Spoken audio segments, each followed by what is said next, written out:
நாம 10ஓட 11 இருப்பதுக்கு அழைக்கப்படல, எல்லாரோட ஒன்னா இருக்கிறதுக்கு அழைக்கப்படல. எப்பவுமே ஆண்டவர் எனக்கு சொல்லி கொடுத்ததுதான். இஸ்ரவேலிலே பாகாலுக்கு முன்பாக உட்கார்ந்து அவன் பந்தியிலே சாப்பிட்ட 400 தோப்பு விக்கிரக தீர்க்கதரிசிகள் இருந்தார்கள். ஒபதியா மூலமாக கெபியிலே உட்கார்ந்து 50 பேரா உட்கார்ந்து சாப்பிட்ட ஒரு கூட்டம் இருந்துச்சு. கர்த்தர் மறைச்சு வச்சிருந்த 7000 பேர் இருந்தாங்க. ஆனா இவனுக்கெல்லாம் இல்லாத ஒரு விசேஷம் என்ன தெரியுமா? அவன் தோப்பு விக்கிரகத்துக்கிட்ட இருந்தான், இவன் கெபிக்குள்ள இருந்தான், அவன் வேற எங்கேயோ மறைஞ்சிருந்தான் 7000 பேரு. ஆனா இவன் ஒருத்த மட்டும்தான் கர்த்தருக்கு முன்பாக நிற்கிறவன். அதனாலதான் கர்த்தர் அவனை எலியா என்று யாருக்குமே பேர் இல்ல. தோப்பு விக்கிரகத்துல உட்கார்ந்து தீர்க்கதரிசிக்கு பேர் இல்ல, கெபிக்குள்ள இருந்தவனுக்கு பேர் இல்ல, 7000 பேருக்கு பேர் இல்ல. ஆனா அந்த ஒருத்தனுக்கு மட்டும் பைபிள் பேரை வச்சிருக்குது, எலியா என்று சொல்லி. நீ நானும் அப்படி அழைக்கப்பட்டவர்கள். எல்லாரும் மாதிரியும் ஒன்னா இருக்கணும், எல்லாரும் மாதிரி சாதாரணமா இருக்கணும், அதுக்கு ஆண்டவர் கூப்பிடல.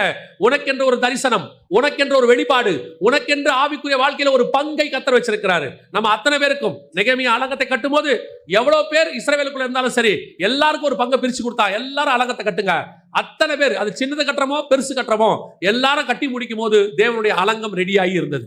அதே மாதிரிதான் உங்க அத்தனை பேருக்கும் ஆவிக்குரிய வாழ்க்கையில கர்த்தர் பங்கு வச்சிருக்கிறார். அதை நீங்க செஞ்சு முடிக்கணும்னா இங்க உட்கார்ந்து முடியாது. கொஞ்சம் ஆவிக்குரிய வாழ்க்கையில கர்த்தருக்கு முன்பாக போய் நிக்கிறவனாய் மாறணும்.